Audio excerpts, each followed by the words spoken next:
anghang, tanggalin lang natin yung buto at hiwain natin sa maliliit na peraso. Yung cheese naman, 2 peraso yung ginamit ko. Tiniwa ko lang din sa maliliit, pati din tong ham. Ihiwai lang din natin sa maliliit na peraso. Then paghalo-haloyin na natin yung cheese. Sabay na rin natin tong siling haba at syempre yung ham. Maglalagay din ako dito ng binder which is yung mayonnaise. Isang sachet lang na medyo malaki at isang sachet na medyo maliit. Mekos-mekos lang natin yan pag ganito na yung texture, yung parang halong-halo na ng mabuti.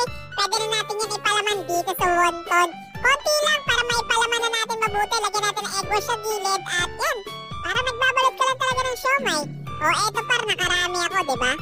Then syempre, prito na natin yan sa mainit na mantika. Pakonti-konti lang, pero medyo overcrowd yung nagawa ko dito. Pag golden brown na, set aside na muna natin. Then gawa na tayo ng sauce. Syempre, 3 mayonnaise na maliliit na peraso, bawang. Naglagay din ako 2 tablespoon ng suka at syempre 3 tablespoon ng condensed milk. Promise guys, napakasarap ng sausawan na to. Perfect talaga dito sa Dynamite Wonton.